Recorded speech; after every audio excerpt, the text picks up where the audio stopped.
أي حب قد تنام مثل حبه العجيب، أي حب مثل هذا قد بدا بعد الصليب.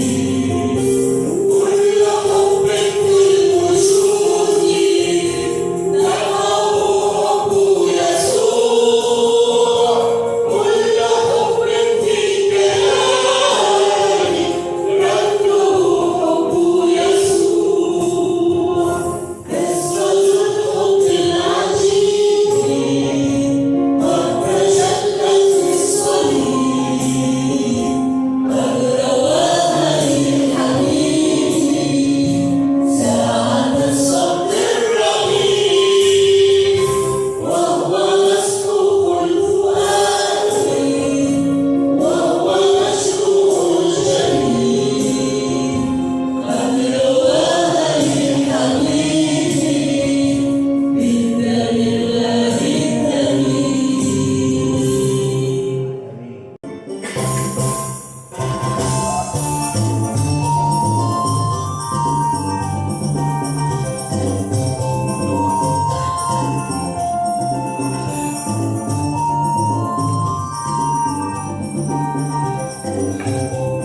ما أحسن وما أجمل أن يسكن الإخوة معا، مثل الدهن الطيب على الرأس النازل على اللحية، لحية هارون النازل إلى طرف ثيابه، مثل ندى حرمون النازل على جبل صهيون، لأنه هناك أمر الرب بالبركة حياة إلى الأبد. في مثل بالإنجليزي بيقول good things come in small packages. الأشياء النفيسة تجي بعلب صغيرة. تماما مثل هالمزمور 3 آيات، ولكن آيات رائعة. كيف بدنا نوفق فيها وكيف بدنا نتعلم مغزاها بين الشعب اليهودي القديم وحياتنا نحن اليوم بالعهد الجديد. بيمتدح الملك داود بالآية الأولى العطية الجميلة والواجب المقدس المتمثل بالوحدة بين شعب الله، لما بيقول هو ذا ما أحسن وما أجمل أن يسكن الإخوة معا.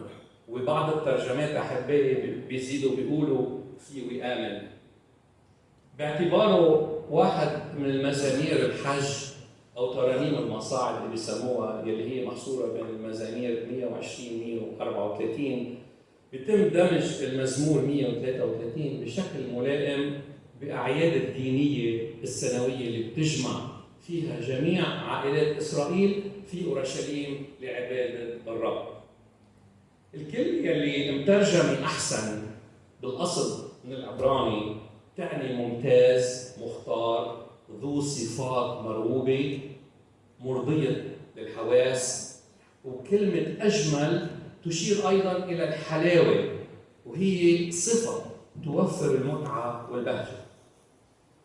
إنه لأمر جيد وممتع إنه يعيش شعب الله معا بوحدة ووئام، لأنه تفاعلاتنا المتناغمة والمحبة ترضي الرب. بيصلي الرب يسوع من أجل أن نكون متحدين كواحد كما هو والآب واحد، بيوحنا إصحاح 17. إذا عشنا باتحاد فإننا نعكس العلاقة الثلاثية المتكاملة بين الله الآب والابن والروح القدس. وبالمثل فإنه الوحدة بتجلب الكمال والامتلاء والرضا والشبع والسعادة لأولئك الذين يختبرونها، مثل ما بيقولنا بولس الرسول بأفسس 4 من 1 ل 13 وبكولوسي 3 ل 14. اتفاقنا أحبائي وحدتنا بتمجد الله، مثل ما بنشوف برومية 15. بيقارن داود الوحدة بالآية الثانية مثل الدهن الطيب على الرأس النازل على اللحية، لحية هارون النازل إلى طرف ثيابه.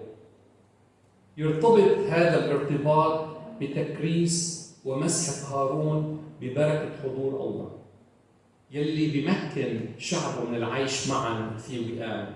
بنشوف هالأشياء بخروج 29 30 ولاويين 8. بصفته رئيس الكهنة على جميع أسباط إسرائيل، كان هارون يدخل قدس الأقداس بخيمة الاجتماع كل سنة كممثل للشعب اليهودي، وبيقدم ذبائح الكفارة عن خطايا كل الشعب.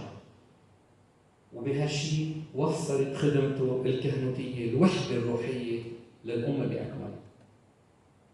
وكما أنه الزيت بيسيل عن رأس هارون ولحيته وعلى ثيابه، فإن المحبة والانسجام بين الأخوة والأخوات المسيحيين بيتدفق من وإلى الخارج وينشر البركات بالجسد الواحد ليصبحوا شهود جاذبين لمحبة المسيح للعالم غير المؤمن. الوحدة بين شعب الله بتنتج الحياة. وبيشبه داود بالآية الثالثة الوحدة بندى حرمون مثل ندى حرمون النازل على جبل صهيون، لأنه هناك أمر الرب بالبركة حياة إلى الأبد. تشتهر منحدرات الشمالية لجبل حرمون بإنتاج كمية وفيرة من النذر المنعش يلي بيمنح الحياة. بيجعل الله نعمة الانسجام المنعشة والمغذية والمنشطة تحل على شعبه، مثل الندى البارد يلي بيتساقط على جبل صهيون. ومثل ما هو الحال بالنسبة لجميع المواهب الصالحة، فإن الوحدة الأخوية تأتي من الله من فوق. ليش؟ لأنه أمر جيد ومرضٍ أن يتحد شعب الله، أن تتحد كنيسة الله، لأننا معا نمتلك قوة عظيمة لنقف ضد عدونا إبليس ونتغلب عليه، مثل ما بيقلنا بطرس ببطرس الأولى 5:9. وحدتنا بتسمح لنا بدعم بعضنا البعض بالمعركة الروحية، مثل ما بنشوف بغلاطية 6. يلي عم بيتابعوني بالتأملات هالأسبوع الماضي، الأخوة لما بيجتمعوا معا، لما بيساعدوا بعضهم مش ماديا فقط، ولكن نساعد مع بعضنا بالمعركة الروحية. صمم الله كنيسته لتعمل، لتشتغل كجسد واحد متماسك، ولنستخدم مواهبنا لتكميل وبناء بعضنا البعض. نشوف هالشيء بكورنثوس الأولى 12:14-27. لما نحن بنسعى للوحدة، ما بنعيش فقط بحسب رغباتنا القديمة الأنانية. It's no longer there. لكن بنتبع توصية الرسول بولس لما بيقول: فأطلب إليكم أنا الأسير في الرب أن تسلكوا كما يحق للدعوة التي دعيتم بها، بكل تواضع ووداعة وبطول أناة، محتملين بعضكم بعضا في المحبة، مجتهدين أن تحفظوا وحدانية الروح برباط السلام، جسد واحد وروح واحد، كما دعيتم أيضا في رجاء دعوتكم الواحد. أفسس 4:1. إنه لأمر جيد وممتع أن يتحد شعب الرب، شعب الله، لأن الوحدة بتساعدنا على البقاء متواضعين. احملوا بعضكم أثقال بعض يقول، وهكذا تمموا ناموس المسيح. غلاطية 6.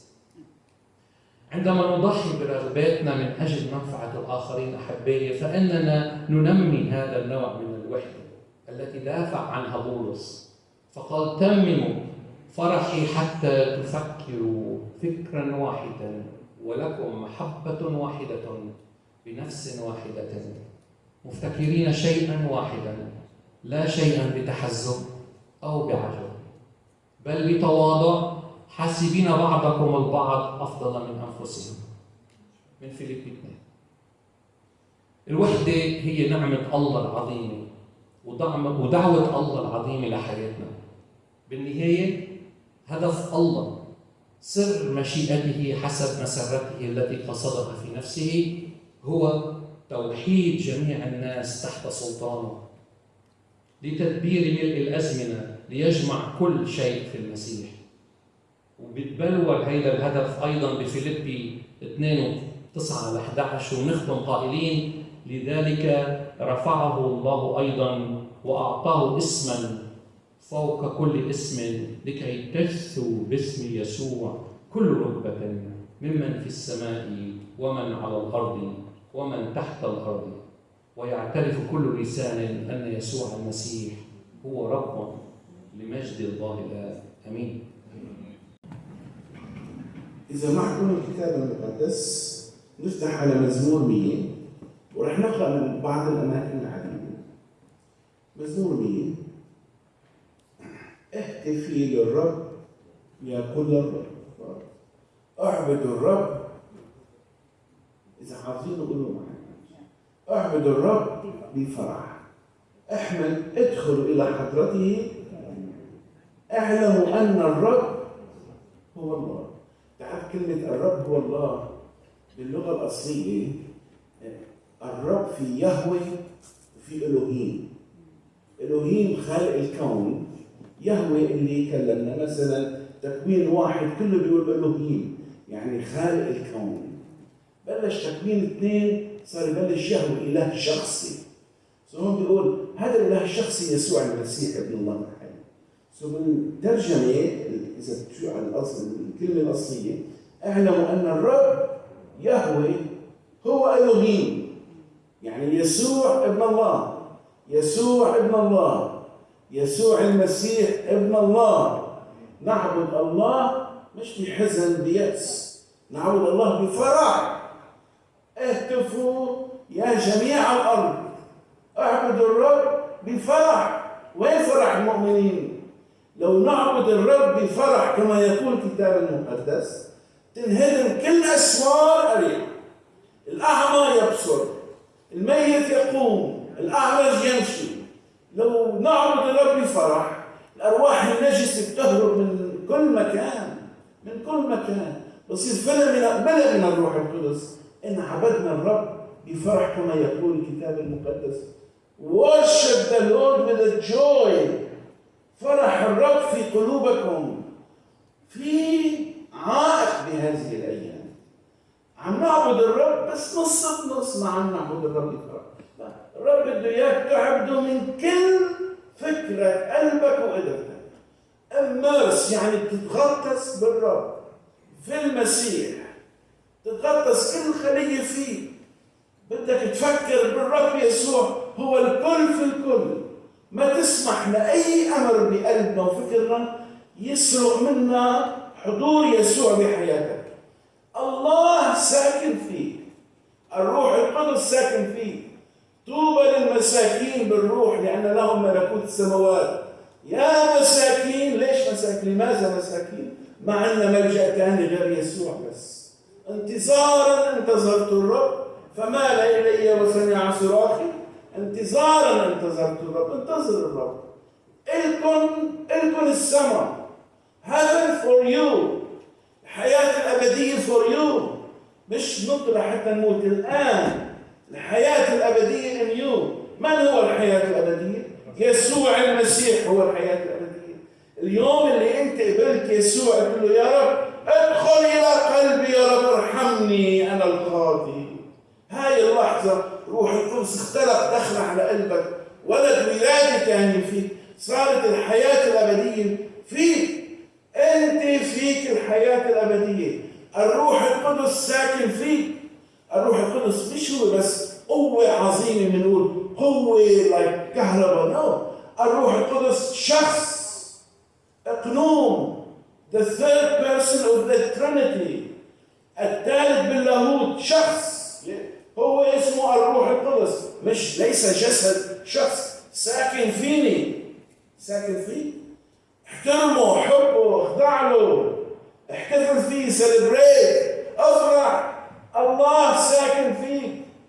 الله بالروح القدس ساكن فيكم. يا مؤمنين اعبدوا الرب بفرح. طب ما هو العائق؟ لماذا لا نعبد الرب بفرح؟ بدي اقول لكم 3 عوائق. قال الرب يسوع المسيح، مش انسان، الرب يسوع المسيح. يسوع المسيح جميل، حبيب، لطيف، وديع.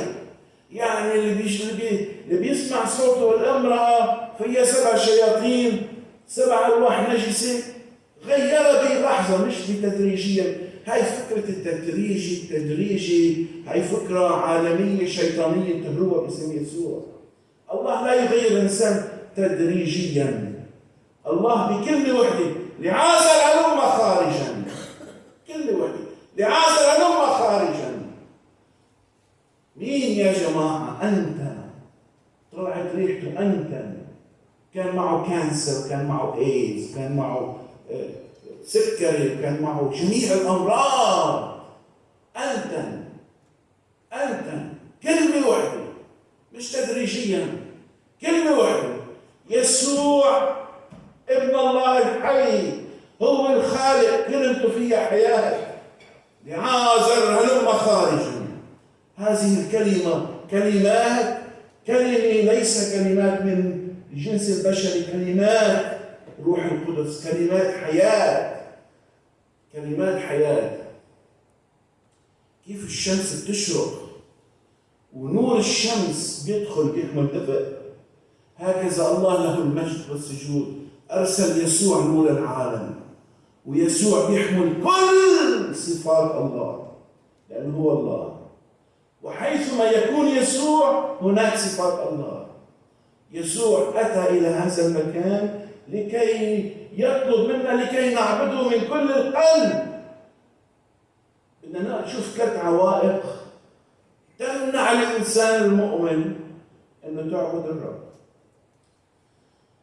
أول عائق هي ذكريات الماضي وعدم غفران أنفسنا. بنضل نتذكر بالماضي، مثل اللي حامل جنزير بإجريه وبيضل ماشي بإجريه، هاي ذكريات الماضي. ويا حرام هاي حدثت مع امرأة السامرية، هالمسكينة هاي معترة، كانت تذهب تعبي مي في عز الشوب الظهر، خجلانة مستحية، وهي تنتظر المسيح.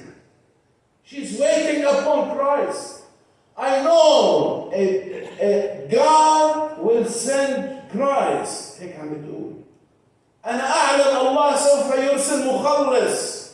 تنتظر هذا المخلص. لماذا؟ لأنه تاريخها full of shame, pain. الخطية sin will bring shame and pain.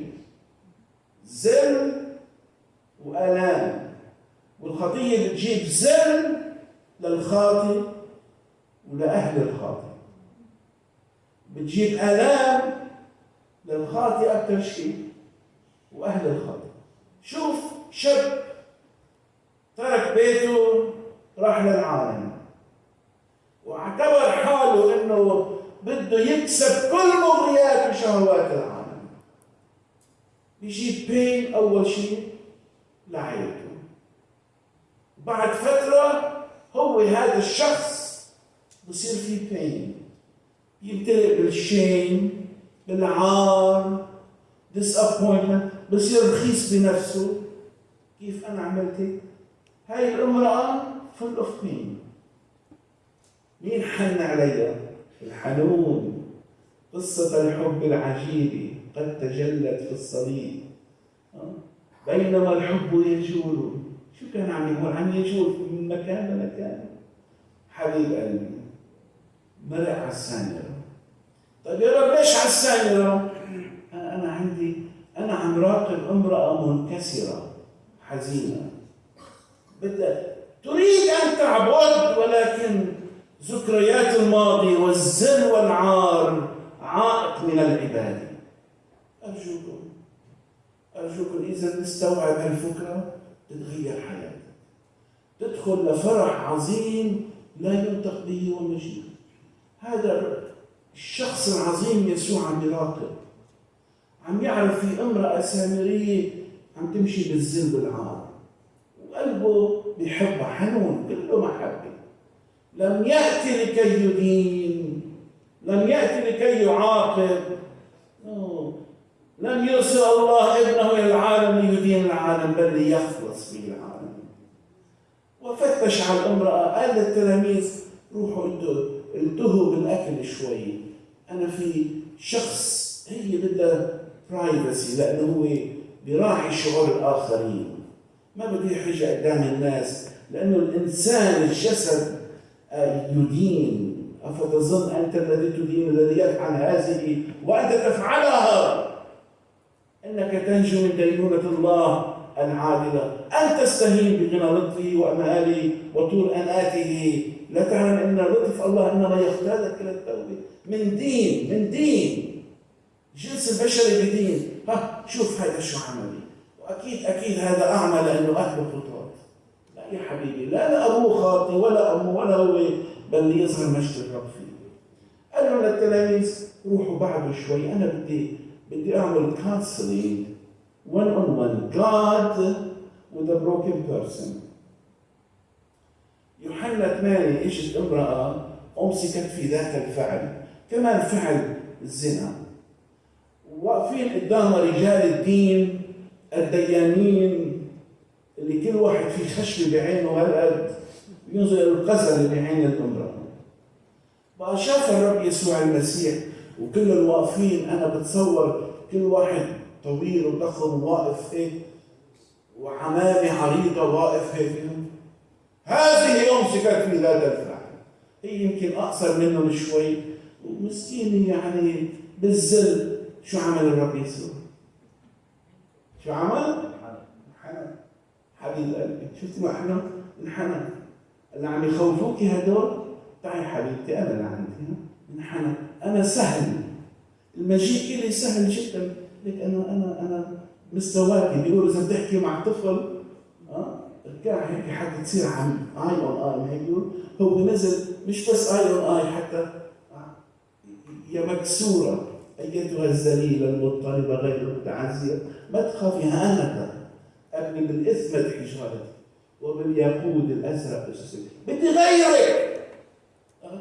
العار والذل بيكون عائق حتى ما نعبد الرب. كانه جنازير بدك تقعد. بدي اعبد، بدي اسجد، بدي اركع، بدي ما استحي قدام الناس. ولكن ذكريات العار والماضي اجى عند الرب يسوع المسيح قال له انا اتيت لكي تعبدي الله بالروح والحق. انا اتيت، روحي جيبي زوجك وارجعي. قالت له انا استحت خجلت، ما عندي ولا زوج. قال له بالصدق تقولي هذا. بالصدق يا رب؟ هيك بتقول بالصدق؟ ما هي عم بتكذب. انا بعرف انها عم بتكذب، انا اعلم انها عم بتكذب، بس انا ما بدي احرجها لاني انا لطيف وديع متواضع القلب. انا بدي شجعها. بالصدق قلتي هذا انه ما عندك، بس كان عندك 5 والساكن معه بالصدق انه هذا ليس زوجي. شوف اللطف مع احلام الرب. قال انا هدفي الان ليس اني دينك. طب ماذا هدفك يا رب؟ هدفي ان اعطيك القوه، الروح القدس، لكي تعبدوني. تختبر العباده الالهيه الحقيقيه. عندما تعبدي انت الاله الواحد، حينئذ بصير عندك انت قوه عظيمه، فرح عظيم، تنتهي الارواح النجسه بالروح الامراض النفسيه تطلع نفسيتك لفوق. انا هنا في عائق ايتها الامراه السامريه، لا تستطيع ان تعبدي الله لانه ذكريات الماضي بتميل عليك. الان بدي اعطيك حريه. بدكم حريه في المسيح، تعبدوا الرب يسوع المسيح وبغني بين الناس عندي اله عظيم. صدق لحتى تصير انت ترنيمي يا رب، وبصير انت قوتي يسوع ترنيمتك. بتغني بين الناس، الامور كلها بتصير عندك امور عظيمه جدا. عندما forget about your past، نبلش بدايه جديده. اوكي، وما هو العائق الثاني؟ لما نبلش بدايه جديده في عائق ثاني، وهو التدين والدين والكنائس ورجال الدين. مرقس 7 طبعا رجال الدين عم يتابعوا الرب يسوع. اوكي، هلا صرنا من اتباعه، we became believers, we became Christians. اوكي، بس انا مؤمن، بس لا استطيع ان اعبد الرب من كل الفكر. بتصير معك ايام بتصير معك. انا مؤمن مسيحي، بس ما عم بعبد الرب. اللي بيعبد الرب عنده فرح. لكن الشعب اليهودي بمصر كانوا عبيد لفرعون، كانوا عبيد. ولما اجى موسى يحررهم، شو قالوا؟ اجوا عند فرعون. اجى فرعون قال انتوا بدكم الحريه، انا بدي اعطيكم شغل اكثر، تقل عليكم العبوديه حتى ترجعوا لي.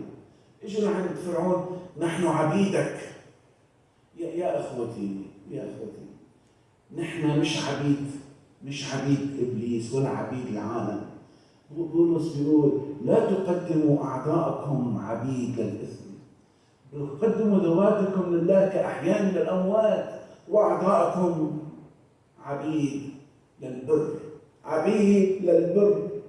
راسك عبد للبر، دانتك عبد للبر، عيونك عبد للبر، لسانك، ايدك عبد للبر، جيبتك عبد للبر، وقتك عبد للبر. قدموا ذواتكم كأحياء من الأموات وأعضاءكم عبيد للبر.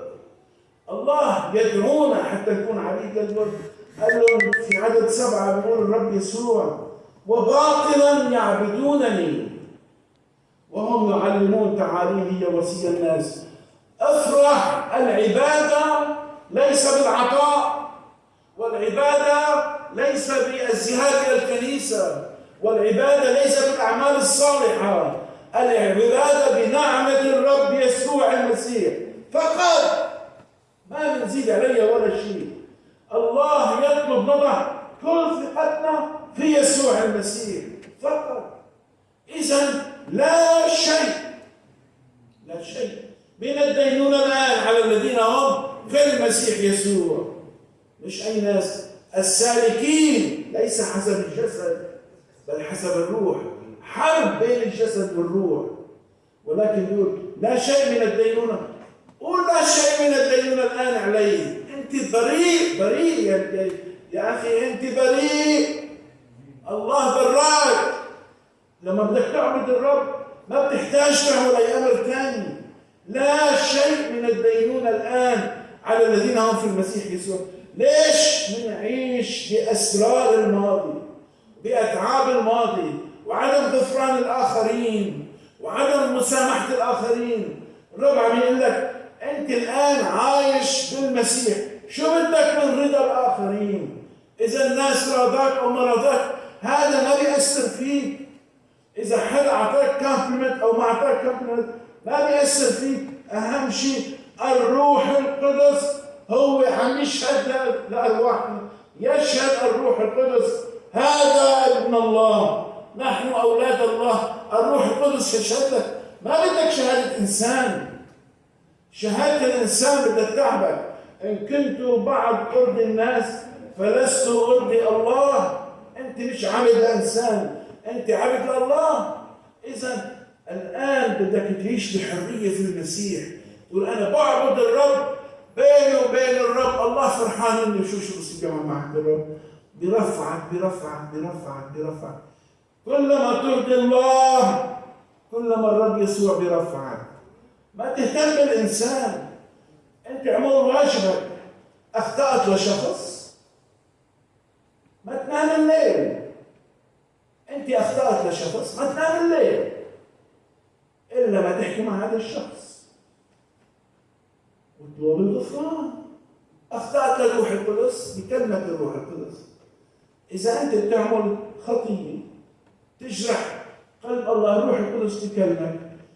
تعرف كيف بكلمك؟ أول شيء بلطف، لطيف. روح القدس لطيف محب جدا وديع. بيذكرك شوي حبيبي أنت عملت هالخطية هاي حزمتني. أنا ما قلت الروح القدس هو شخص، لأنه كل الأفعال تنسب بالعهد الجديد للروح القدس تنسب لشخص مش لشيء. مثلا لا تحزن الروح القدس. الروح القدس يذكركم، يعلمكم، يرشدكم، يتشفع بكم، يشهد لكم. كل هاي الفعل بالأفعال لشخص مش لقوة.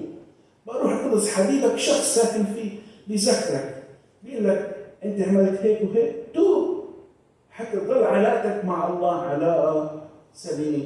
إذا العائق الثاني عندما نتمسك بالقوانين وتقاليد البشر لكي نرضي الله، هذا يكون عائق في عبادتنا. بس نحن اليوم بدنا نعبد الرب بحرية. صدقني بتعبد الرب بحرية تدخل إلى عمق آخر في المسيح يسوع، تختبر عمق آخر في المسيح يسوع.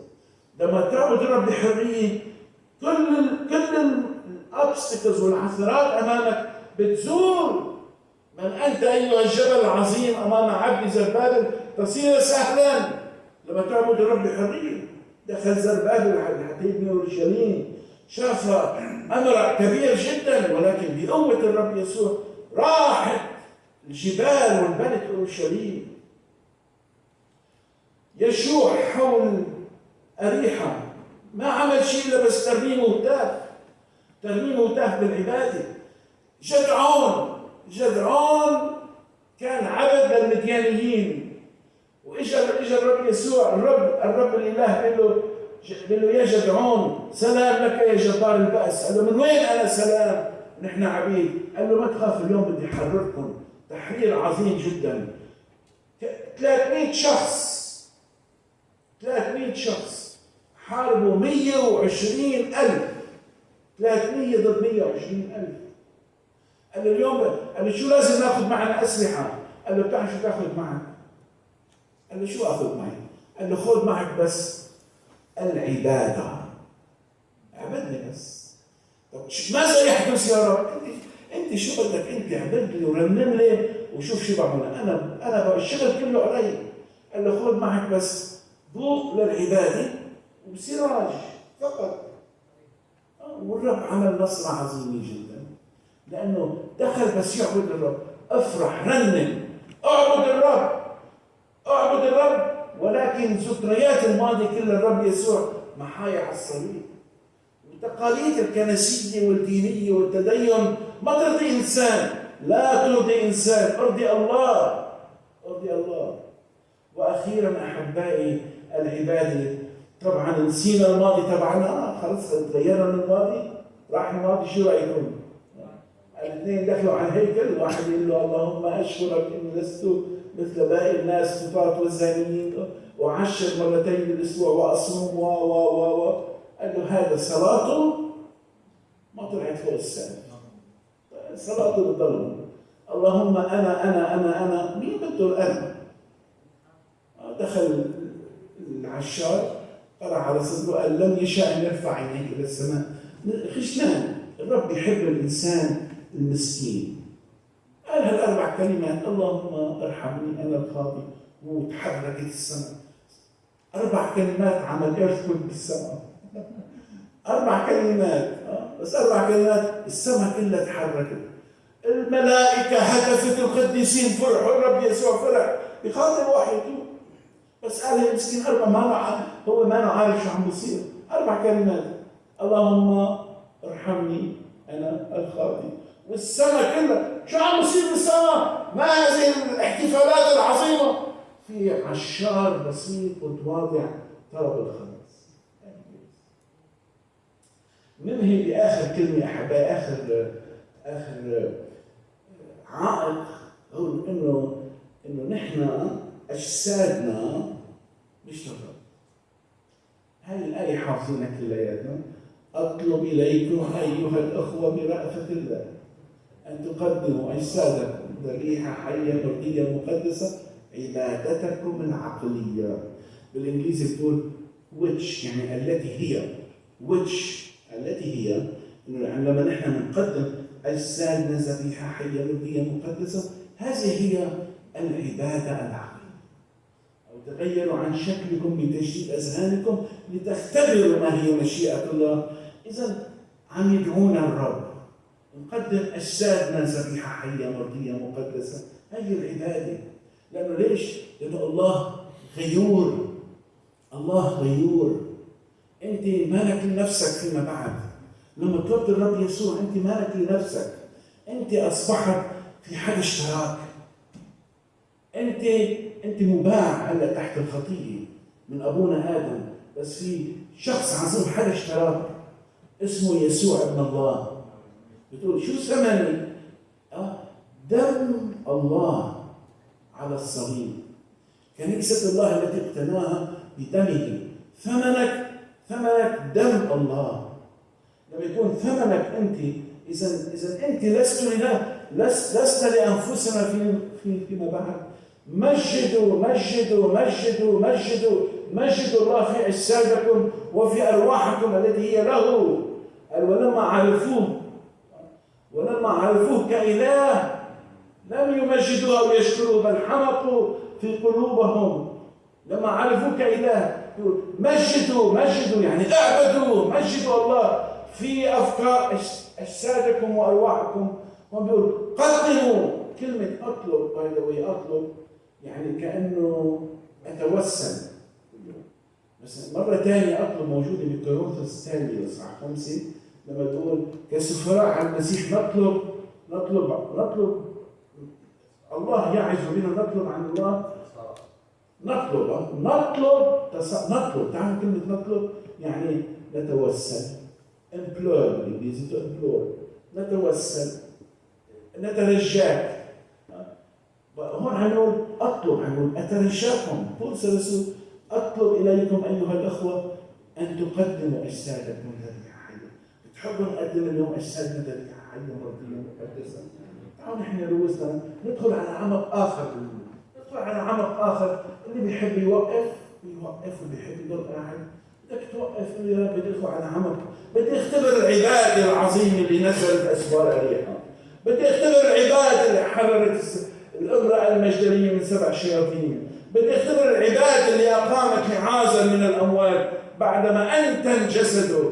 انا اريد ان اختبر اعبد الله من كل فكري وقلبي وجسدي وقدرتي. انا اريد ان اعبد الله بالروح والحق. صلي يا اخي، صلي اختي، صلي بينك وبين الرب. يا رب اليوم علمني العباده الحقيقيه. انا اريد ان اعبد، ارفع ايادي طاهره. اطلب اليكم ايها الرجال، ايها الرجال، ايها الرجال، ارفعوا ايادي طاهره. اذا ايدك ما طاهره يا رب اتوب، طهر يدي يا رب. قل له اتوب طهرني. ايها النساء لباس الحشم والتقوى. اطلب اليكم أو تقام أولا صلوات، طلبات، تهللات، تشكرات. قل له بدي أتعلم العبادة الحقيقية بالروح والحق يا الله. صلي يا رب اليوم علمني، علمني أنا يا رب، وخلي بيتي يكون نور العالم مثل ما قال يشوع: أنتوا اعبدوا أي إله أما أنا وبيتي فنعبد الله. نعبد الرب يسوع المسيح. اليوم أنا بكرس نفسي. صلي، حل صوتك، وطي صوتك، لو كرس نفسي وحياتي. انتقى من فمك، ما تخليها بقلبك. صوت واطي قولها بفمك بشفتاك. انتقى انتقى. يا رب انا اليوم كرس بيتي وحياتي وجسدي الك يا رب، بدي اعبدك. علمني يا رب اعبدك بالروح والحق في هذا اليوم. لك المجد يا رب، باسم يسوع نصلي، امين.